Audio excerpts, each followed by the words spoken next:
Jetzt stehen wir hier vor der Schranke. Ja, wir hoffen, dass wir jetzt nicht Ärger kriegen. Was ist jetzt? Was ist jetzt? Er ist ausgegangen. Ich komme jetzt gerade aus dem Krankenhaus hier in der Türkei.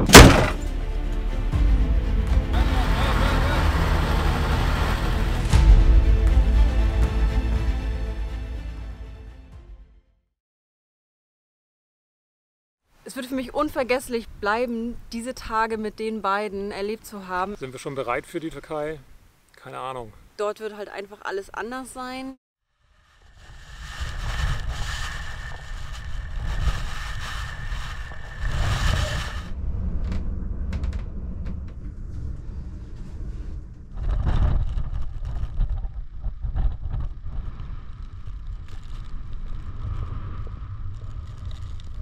Eigentlich hatten wir ja gesagt im letzten Video, dass die nächsten Aufnahmen dann ja in der Türkei sein werden, beziehungsweise dass das die letzten Aufnahmen in Griechenland waren. Und ja, das ist dann halt immer, es kommt anders, als man denkt, und man macht dann halt Pläne und naja, irgendwas passiert und dann muss man sich halt irgendwie anpassen. Wir sind jetzt immer noch in Griechenland, sind schon 5 Tage jetzt an diesem Strand hier und wollten eigentlich schon längst eingereist sein in der Türkei. Ich habe mir da irgendwie eine Entzündung eingefangen in meinem Bauchnabel. Und das ist schon ein bisschen länger und das sieht echt nicht richtig gut aus. Und da haben wir uns dann dazu entschlossen, das dann doch besser nochmal nachgucken zu lassen. Wir waren dann hier jetzt im Krankenhaus in Alexandroupolis. Das ist eine Universitätsklinik. Ich habe jetzt Antibiotikum bekommen. Anscheinend ist das bei den griechischen Ärzten auch nicht anders als bei den deutschen Ärzten. 2 Sekunden geguckt, Antibiotikum verschrieben, fertig. Aber irgendwie wird es nicht besser. Und wir waren jetzt in so einem Dilemma, wie wir uns jetzt entscheiden, wie wir jetzt weitermachen. Wir wollen unbedingt in die Türkei. Ich will jetzt aber auch nichts riskieren, weil mit so einer Entzündung im Bauchnabel, das ist auch nicht zu spaßen, vor allem wenn man auch nicht so wirklich weiß, was das ist. Wir haben uns jetzt entschieden, wir fahren in die Türkei. Hinter der Grenze gibt es, den Ort habe ich jetzt vergessen, auch wieder ein Krankenhaus. Da werden wir das dann nochmal angucken lassen und uns eine zweite Meinung holen. Weil, wie gesagt, das ist jetzt schon so 2 Wochen, kümmere ich damit rum. Ja, so sieht's aus. Wie gesagt, die Pläne werden dann meistens dann durch sowas durchkreuzt. Das ist halt auch irgendwie das Leben so auf Reisen, das gehört halt dazu. Man macht Pläne und dann muss man sich dann doch irgendwie anpassen.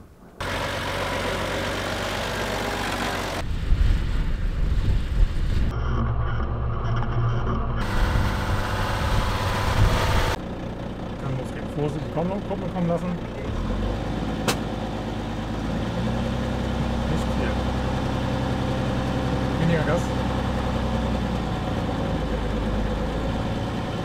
Okay, Kupplung loslassen. Okay. Meine zweite Fahrstunde. Oh mein Gott. Ich fahre den LKW. Das Losfahren hat schon mal ganz gut geklappt. Nicht absaufen lassen. Du konzentrierst dich mal schön jetzt aufs Fahren und nicht aufs Sabbeln. Okay. Okay. Kann ich noch schneller fahren im zweiten Gang? Oder Kannst du, ja. Ich kann noch schneller fahren. Okay. Und du sagst Bescheid, wenn ich dann in den dritten schalten muss, ja? Ja. Okay.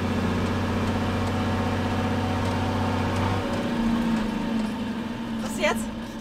Was ist jetzt? Er ist ausgegangen.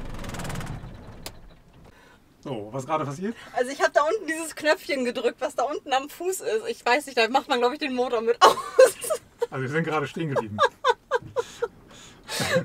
Und ich dachte, der Tank ist jetzt leer, aber ich bin auf dieses Knöpfchen da unten gekommen. Ja, das habe ich aber auch erst bemerkt, als ich dann gehört habe, wie die Staudruckklappe wieder zurückgegangen ist. Okay, Versuch Nummer 2. Genau, also jetzt nimmst du erstmal den Gang raus. Den Gang rausnehmen, okay. Okay, Okay. ja. So, Weiter?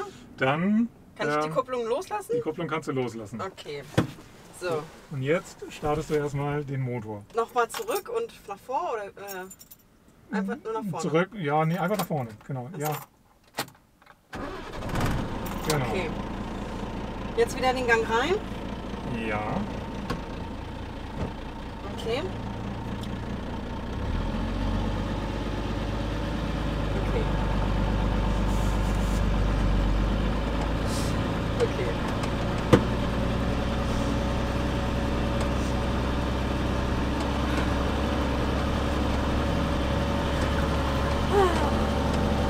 Oh, mir ist ganz warm. Ja. Hier ist ganz warm. Kann ich noch schneller fahren? Kannst du. Oder nicht so schnell? Okay. Das Wasser dreht sich anders hergeht. Wo sind wir denn jetzt? Wir sind bei 2000 Ja, man könnte mal schalten.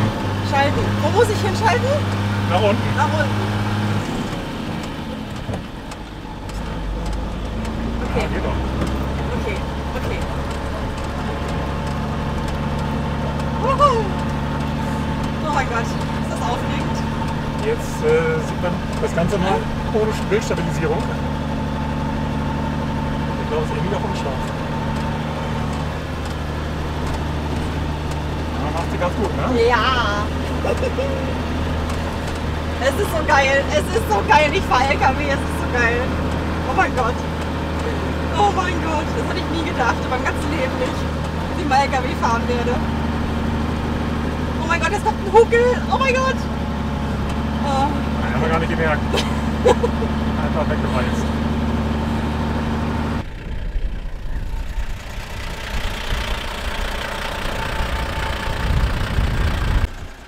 Wir stehen jetzt hier gerade in so einem ehemaligen Priel drin. Das ist halt ein bisschen nass hier. Das merkt man auch, wenn ich jetzt hier auftrete mit den Schuhen, dass da so ein bisschen das Wasser durchkommt. Wir sind ein bisschen eingesackt. Wir sind aber nicht weit von dem festen Grund entfernt und ich glaube, da kommen wir auch ohne Probleme raus. Also es ist jetzt nichts Dramatisches noch nicht, aber wir wollen ja auch zusehen, dass es nichts Dramatisches wird. Also bringe ich dann Yvonne noch gleich mal bei, was man dann im Cockpit schalten muss, damit wir hier schön rauskommen. Ich glaube nicht, dass wir hier ein Problem kriegen, aber damit es auch nicht zum Problem wird, machen wir gleich das volle Programm. Und zwar schalten wir erstmal die Untersetzung ein. Das ist rechts, da schaltet man von Hase auf Schildkröte. Okay. Von denen kann man das sehen. Naja, gut. Untersetzung ist drin. Und dann schalten wir jetzt noch die Allradsperre dazu, die mittlere Sperre. Das ist die, genau. Da muss die Kardanwelle erstmal ein bisschen anrollen, bis die hier reinkommt, aber das geht gleich. Und dann würde ich sagen, probieren wir es einfach mal. Zweiter Gang?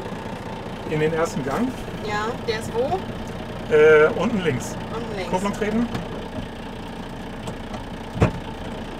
Okay. Und ganz langsam kommen lassen, ja?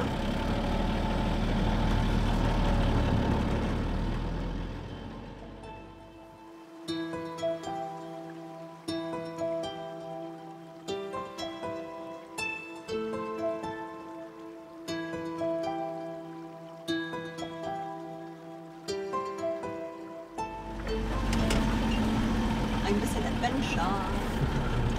Richtung türkische Grenze.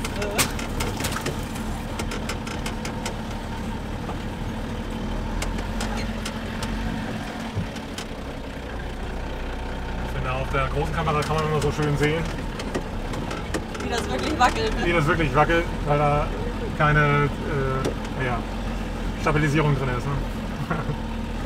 Wie bei der GoPro. Also man hätte auch einen anderen Weg in die Türkei nehmen können, ne? Ja, aber wir haben den hier gefunden und dachten, den wollen wir euch zeigen, weil es gibt mehrere Wege an diesem Strand und man kann sich auch mal verfahren. Und dann kommt man mal auf so einen Weg hier. Aber es macht auch mega Spaß.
Wir trinken ja unser Wasser aus unserem Tank, das haben wir ja schon mehrfach gezeigt, dass wir das auch filtern und dass wir unser Trinkwasser sozusagen dann über Filter aufbereiten. Aber immer Wasser trinken ist dann halt auch langweilig. Wir sind total froh, dass uns Holi da angesprochen hat und gefragt hat, hey, habt ihr nicht Bock irgendwie?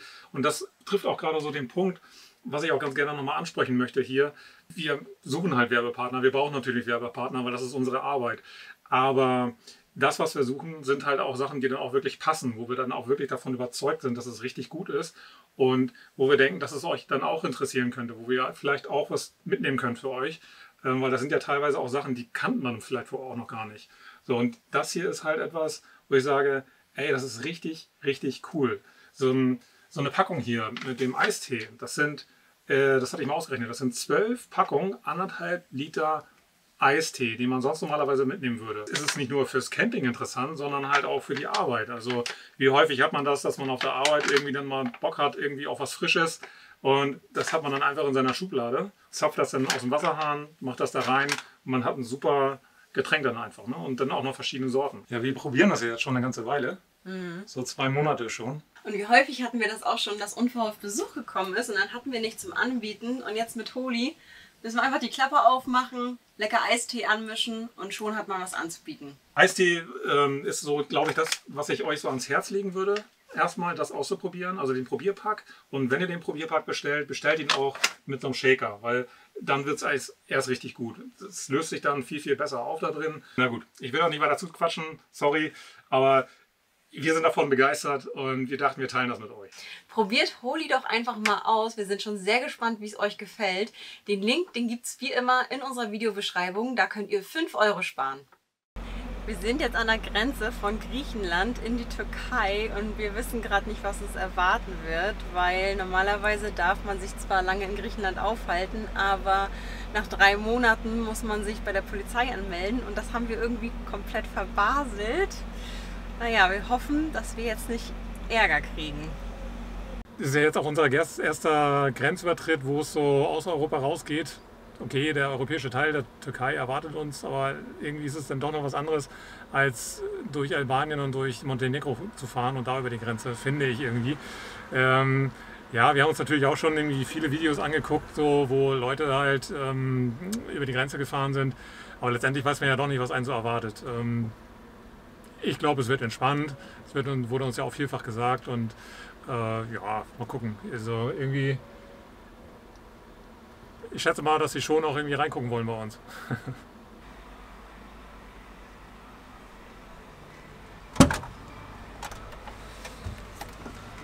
Unsere erste Grenze und schon das erste Chaos. Der LKW hier vor uns, der darf hier eigentlich gar nicht stehen, weil das für Camper ist. Hat sich irgendwie anscheinend vorgedrängelt. Ich musste den jetzt erstmal irgendwie ausfindig machen. Und die Grenzpolizei hat gar nicht verstanden, was ich zuerst wollte, dass wir blockiert werden hier. Und dann, ja, er wollte, dass wir jetzt hier links fahren bei den Autos rein, aber das ist maximal 2,50 Meter und ich glaube, da würden wir mit den Sandblechen hängen bleiben. Aber jetzt geht's weiter.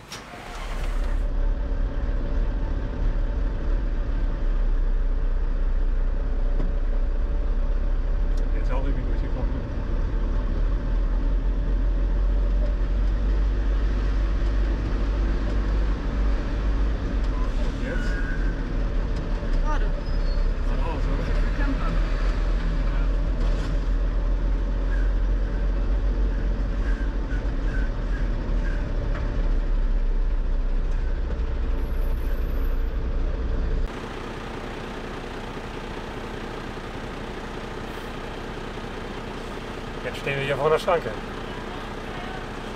Also ich glaube, manchmal wissen die selber nicht, was hier gerade irgendwie so geht und was nicht geht. Also er hat mich gebeten oder hat mir gesagt, wir sollen nach vorne vorfahren zu seinem Häuschen. Und wenn die Schranke davor zu ist, wie soll das gehen? Und jetzt fährt da drüben so ein Lieferwagen auf die Pkw-Linie. Es ist mega eng alles da. Und er wollte erst, dass wir da auch durchfahren. Nie im Leben. Naja, das ist vielleicht ein erster Vorgeschmack darauf, was uns alles erwarten wird, so in Zukunft. Nee, wir fahren jetzt nach vorne.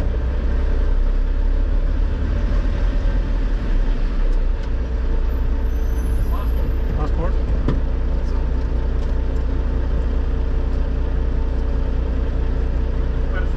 Ja. Super.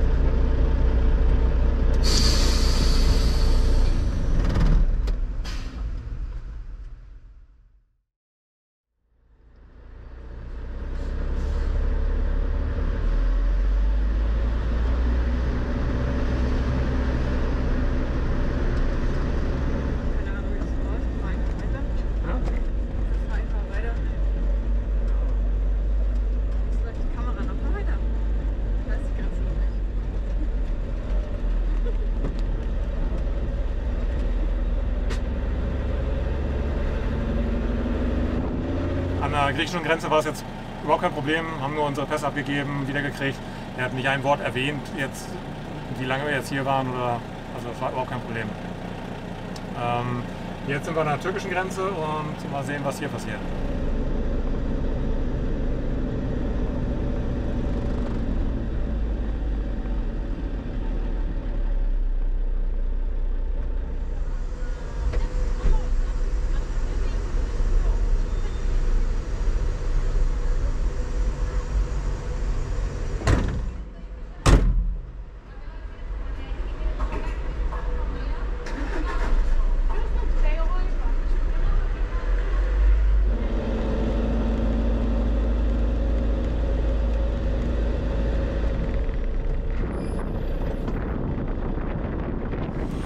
Wir haben jetzt unsere Einreisestempel bekommen. Jetzt dürfen wir uns offiziell 3 Monate in der Türkei aufhalten. Und eigentlich haben wir die Empfehlung bekommen oder den Hinweis, wir sollen an der Grenze explizit sagen, dass unser Fahrzeug auch 3 Monate in den Pass eingetragen wird. Und wir haben jetzt 5-mal gefragt oder gesagt, tragen Sie bitte das Fahrzeug auch für 3 Monate in den Pass ein. Und sie hat gesagt, nein, Sie haben den Stempel bekommen und mit diesem Stempel darf das Fahrzeug 3 Monate im Land sein. Also wir verlassen uns da jetzt drauf. Da standen 2 Leute eben am Schalter und wir hoffen mal, dass alles gut geht.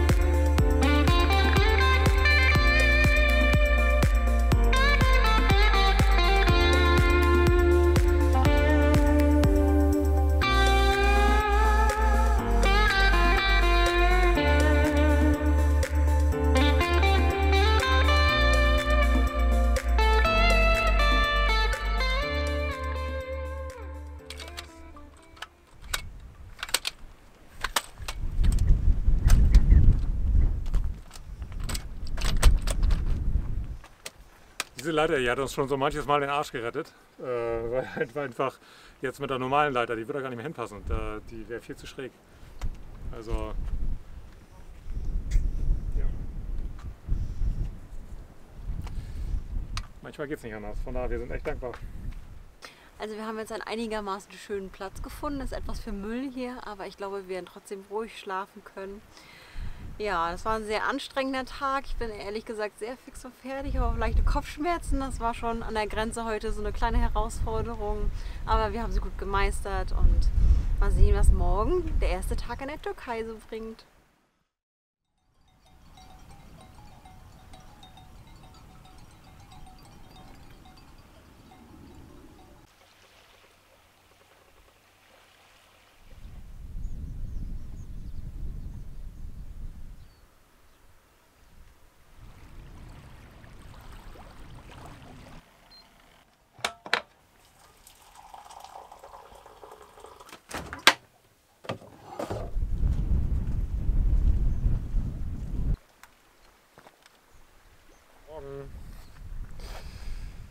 Die erste Nacht in der Türkei. Ja, echt schöner Platz hier. Ein bisschen Müll, aber gut, das war ja zu erwarten.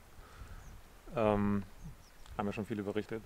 Aber es ist wirklich echt schön. Ich freue mich in der Türkei zu sein. Yvonne hat das auch schon gesagt.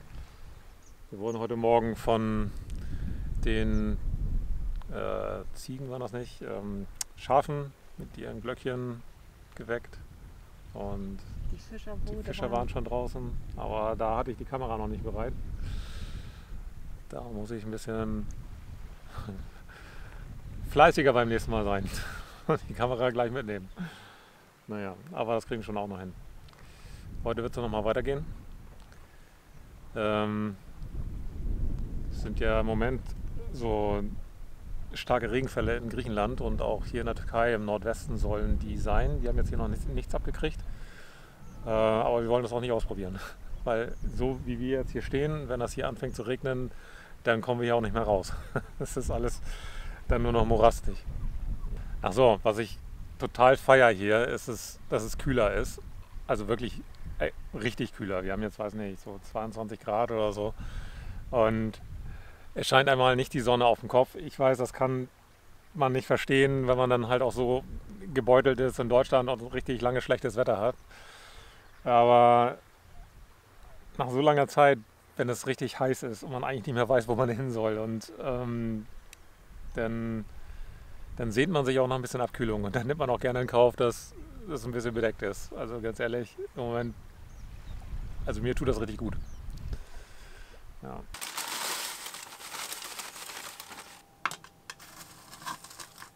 Wir essen jetzt schon eine ganze Weile mal morgens Müsli.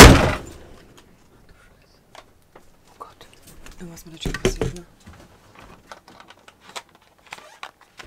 Jetzt ist die komplett kaputt. Also eigentlich wollte ich gerade erzählen, dass wir seit einiger Zeit immer lecker Müsli morgens essen und ja, dass ich das immer feiere, weil ich mir darauf freue, weil das immer richtig schön frisch ist mit Früchten und so. Und dann ja, kam gerade eine Windböe und unsere Tür hat eh schon so ein bisschen gelitten. Ein Scharnier davon ist schon kaputt gegangen und jetzt ist uns letztendlich durch den Windstoß wieder ein Scharnier kaputt gegangen. Und das war jetzt auch das, ja, von 2 Scharnieren, wenn eins kaputt ist, dann hält die Tür nicht mehr richtig und ich weiß gerade nicht, was wir da jetzt machen. Scheiße. Ja, irgendwie, ja, ein Windstoß, also die Tür haben wir eigentlich eingehängt mit so einem Expander und der ist irgendwie gerissen durch den Windstoß. Das gibt's gar nicht. Oh Mann, na gut, aber mit der Tür waren wir ja sowieso nicht so zufrieden. Oh Mann. Ja, ich muss mir erstmal Gedanken machen, wie ich das jetzt repariere, weil, keine Ahnung.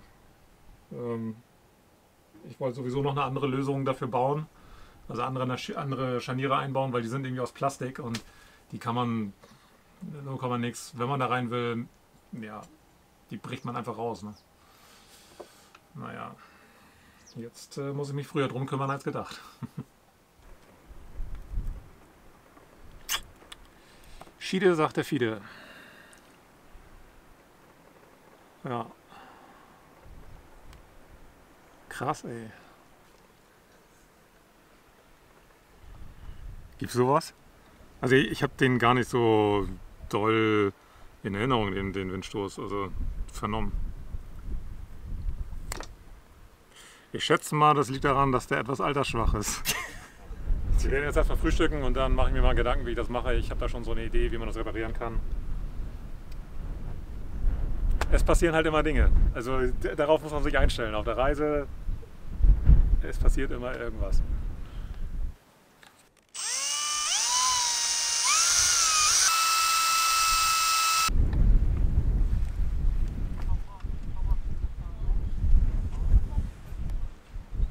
Ja, wir haben das jetzt gefixt mit diesen Schrauben da oben. 3 Versuche haben wir gebraucht. Ja, so richtig zufrieden bin ich damit nicht, weil das fühlt sich nicht so stabil an. Das heißt, da müssen wir irgendwann nochmal ran. Das mit der Tür, das ist halt auch so ein Punkt, wie so einige andere jetzt an unserem LKW. Das sind so Sachen am Anfang, wo ich schon so ein Bauchgefühl hatte, na, das ist irgendwie nicht so richtig geil. und das hängt einem ewig nach. Also kauft euch nicht so einen Schrott. Das ist eine Tür von Dometic, das ist halt irgendwie so eine Plastik-Aluminium-Tür und das ist Mist, das ist einfach Mist.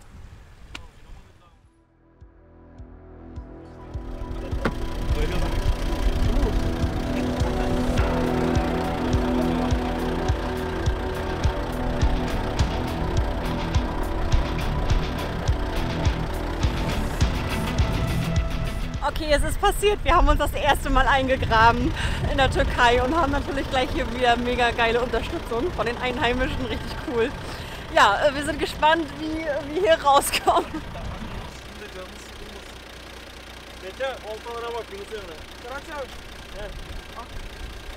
Abi biraz daha al ama bırak. Biraz daha al ki taşlar şey yapsın. Daha getireyim mi? Ama gel taşın üstüne bu sefer. Ondan sonra ileri.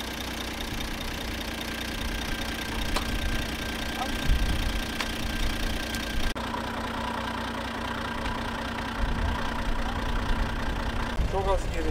Buraya mı? Durdun buraya. Kaç ton şey?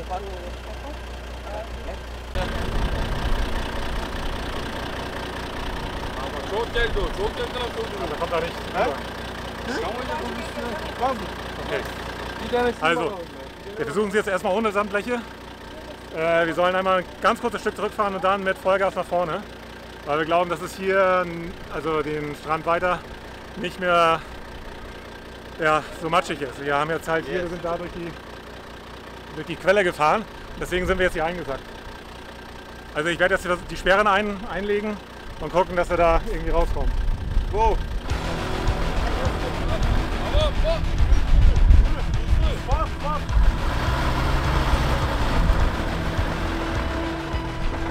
Gazla gazla.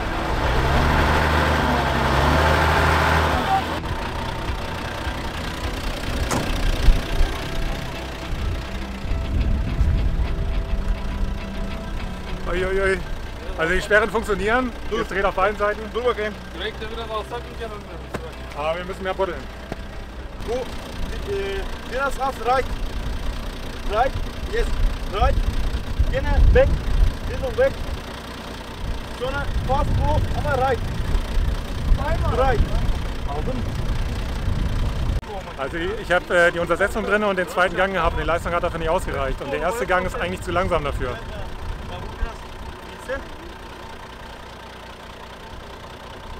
Ich will mir auch nicht die Kupplung verbrennen. Ne? Also ich wollte eigentlich schaufeln, aber die lassen mich nicht.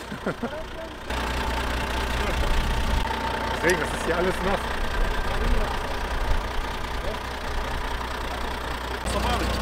Şunu alayım ben. Burada. Gimme. Ver bana.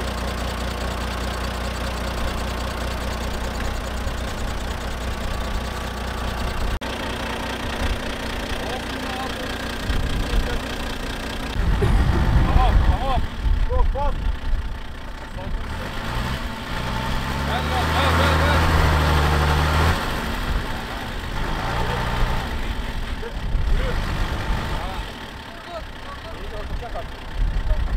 Back geliyor ya. Oradan back fast. Fast. It's heavy. Fast. Not so heavy. Fast. Not fast.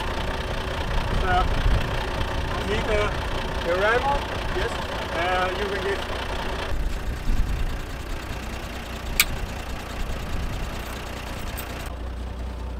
Ne yaptın kız? Ne abi? Koymadın. Dur koy. Die Achse sitzt auch schon auf. Da müssten wir eigentlich auch noch vorgraben. Muss man das gleich mal angucken.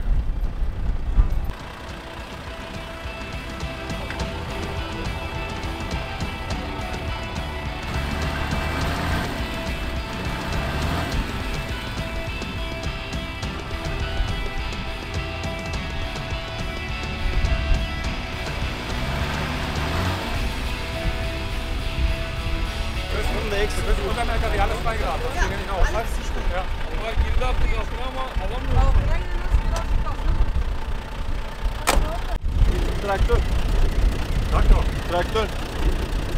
Traktör. Traktör. Okay. Willst du einen Traktor probieren? Traktör. Köye gideceğiz. City. Kimi traktör. Hadi.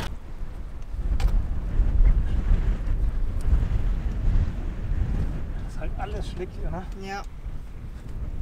Alles schlägt darunter. Was ist das?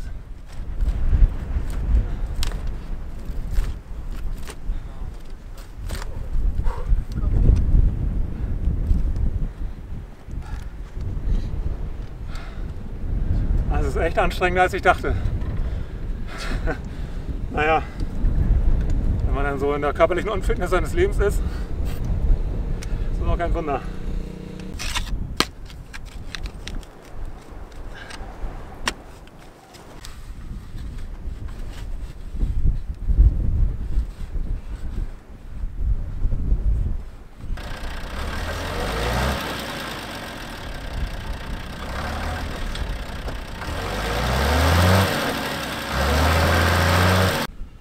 Ja, dadurch, dass wir jetzt hinten mit der Achse aufliegen, müssten wir jetzt die ganze Achse hinten frei buddeln.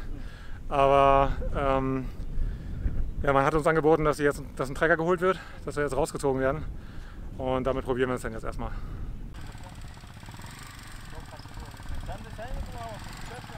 4 minuten. Gelecek. Neydi? 30 Minuten. They are coming. They are coming.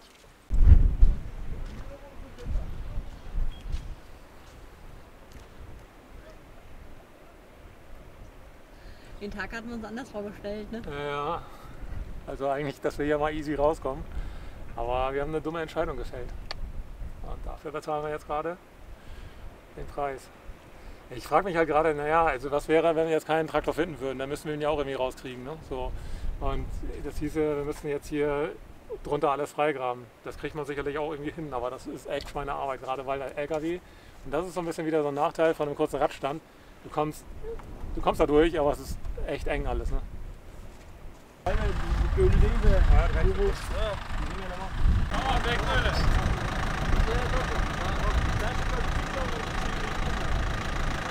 So, jetzt wird sich zeigen, was damals als Verstärkung vorne gebaut wurde, ob das wirklich hält. Das haben wir ja zusätzlich eingebaut, damit wir vorne abgeschleppt werden können.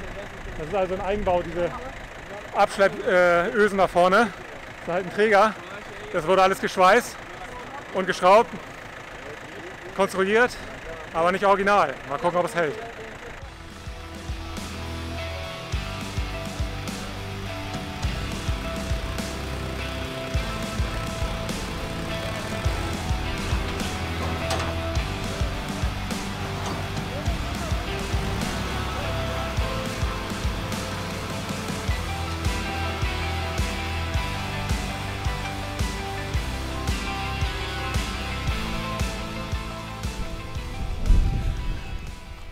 Oh mein Gott, oh mein Gott, oh mein Gott.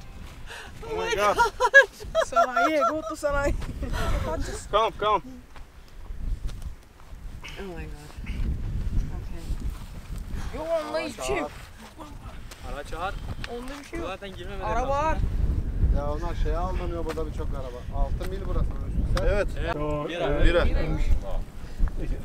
this is wine. Wine. O ne? Wine şarap diyor. He şarap, yes. Tamam ver şarap, kırmızı şarap.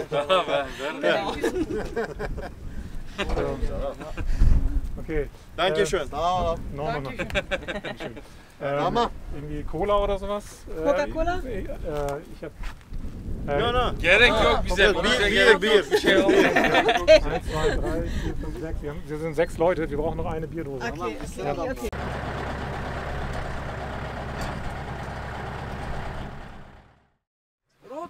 Asfalt, trak, Aha. go. Ja, auf Bunlar, Asphalt. bunları Dann böyle bak şimdi. rüberfahren. Bunları böyle. Ja. Ich muss den erst gerade Ja. auf die. Wheel, Ja, düz. ja. Okay. Okay. Ich muss erstmal den LKW gerade hinfahren. Aber auf Asphalt. Böyle düzelmez abi. Düzelmez onu var. Kır geç. Ne kadar şey olur. Abi.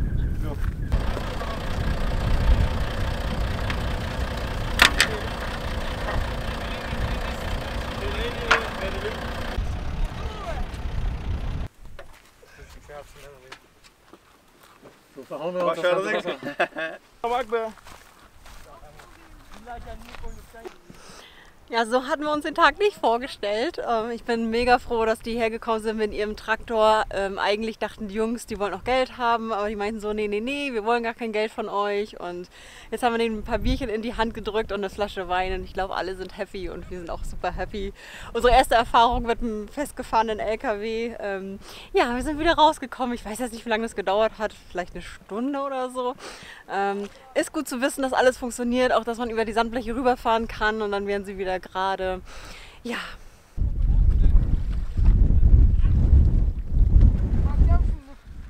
Was eine Schlammschlacht.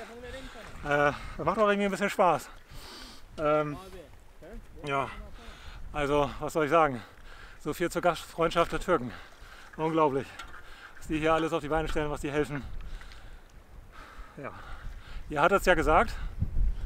Freut euch auf Türkei. Da wird es noch viel mehr. Und wir sind nämlich keine 2-3 Tage da und siehe da, hier konntet ihr auch live miterleben, was es heißt, wenn man hier irgendwie Hilfe braucht. Brauchst nicht lange warten. Also auch nicht fragen, ne? Die sind einfach so von alleine gekommen. Die haben gesehen, dass wir festgesteckt haben und sind sofort gekommen. Ja. Und was noch geil ist, der Traktor, der ist halt auch gekommen und ja, die wollten kein Geld, ne? Also die anderen, die Angler hier, die uns geholfen haben, hatten vermutet, dass sie vielleicht Geld haben wollen, aber wollten sie nicht. Ja, und dann haben wir ihnen halt Bier und Wein in die Hand gedrückt, ne, um irgendwie was mitzugeben. Da haben sie sich drüber gefreut. Evet. Kan yeter be, stigao be.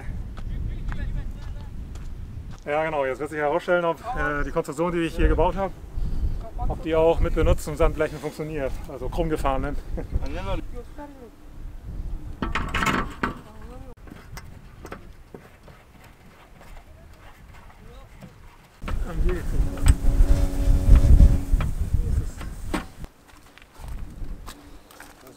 Gel. Hier noch viel krummer. Ver. Aber burası olmuyor. Gel azıcık gel.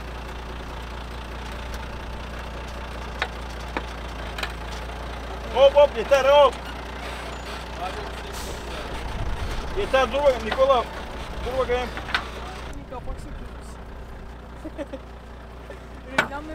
Man muss halt ein paar Mal drüber fahren, bis sie gerade sind. Böyle mi bu? Öbür türlü mü? Böyle değil, diğer türlü. Böyle. Böyle abi.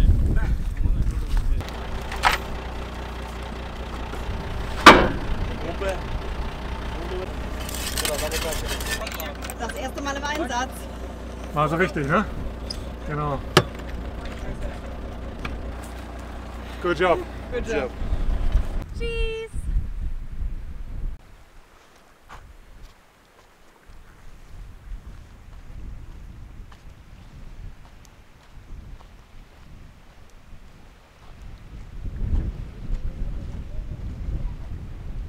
Also ich glaube nicht, dass wir hier ohne Hilfe rausgekommen wären. Man kann hier richtig sehen, wie tief wir drinnen waren und wie tief die Achse drinnen saß. Hier sieht man, dass die Kuppel von dem Differential drinnen saß und wie sie sich hier so rausgezogen, also wie sie hier rausgezogen wurde. Das hätten wir, glaube ich, so ohne weiteres nicht geschafft. Ich kann mich ja mal reinstellen hier in das Loch. Das ist, ja, irgendwann musste ja mal das erste Mal sein, ne? Ich hätte mir eigentlich gewünscht, dass man dann irgendwie so unterwegs ist, vielleicht noch mit einem anderen Fahrzeug, dass man sich so da gegenseitig hilft und so. Und irgendwie hätte ich es auch gut gefunden, wenn man es allein geschafft hätte. Das hätte so ein bisschen so ein Sicherheitsgefühl mir gegeben.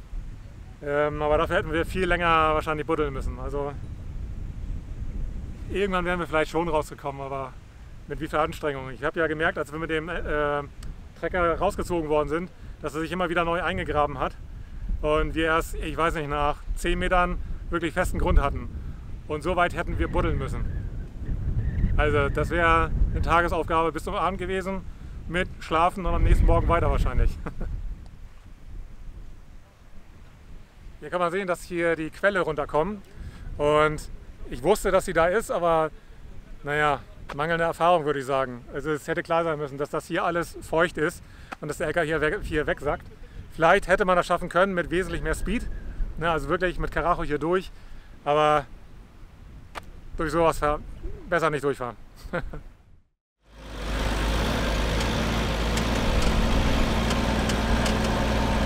Natürlich wollten wir die ganzen Furchen, die wir da jetzt reingegraben haben, da an den See, wollten wir alles wieder zumachen. Und die Einheimischen haben gesagt, nee, lass mal, das braucht ihr nicht. Das müsst ihr wirklich nicht tun. Na gut, okay. Dann haben wir es gelassen, weil sonst hätten sie wahrscheinlich, wenn ich dann trotzdem angefangen wäre, dann auch mitgegraben. Ne?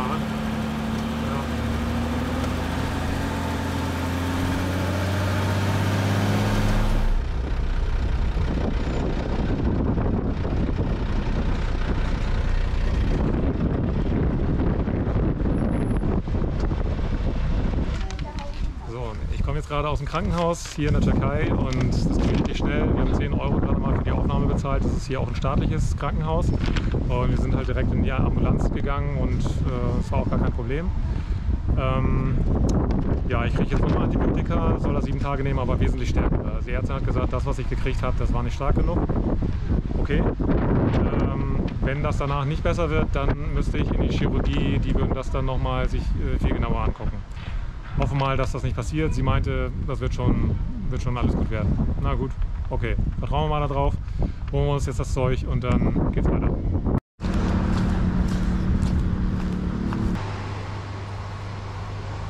Ja, gut ist, dass hier die Pharmacie gleich nebenan ist.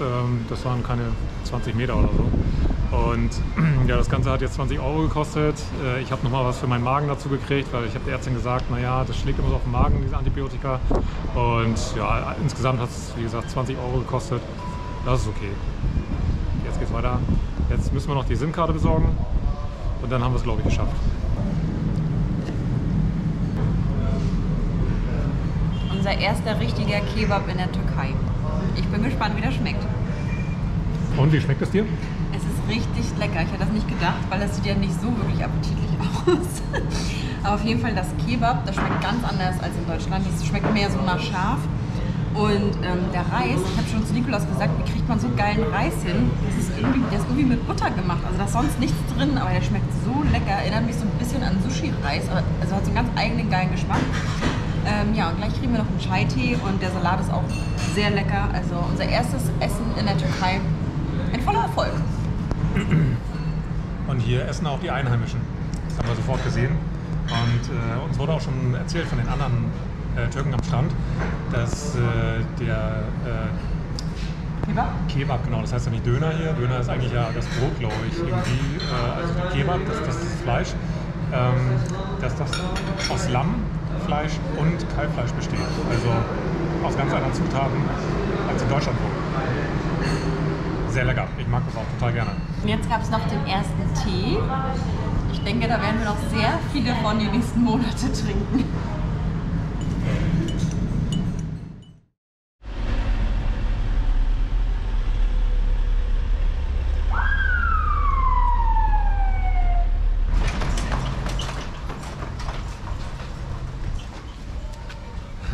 Das ist schon cool. Das habe ich auch noch nicht gesehen. Also schon lange nicht mehr, ne? Das macht irgendwie das aus, dass man irgendwie reisen. Also das ist das Gefühl, man ist woanders, ne? So, ja.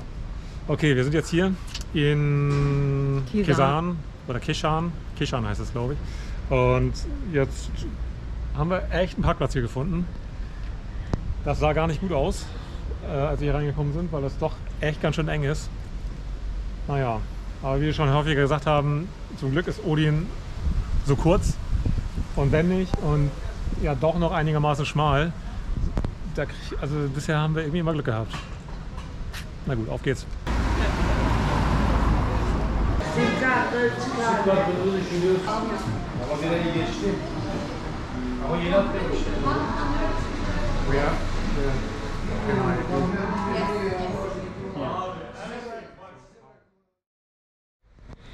So, jetzt haben wir auch noch eine SIM-Karte. Jetzt sind wir erstmal gut vorbereitet für die Türkei. Wir haben jetzt alles besorgt, was wir erstmal so brauchen.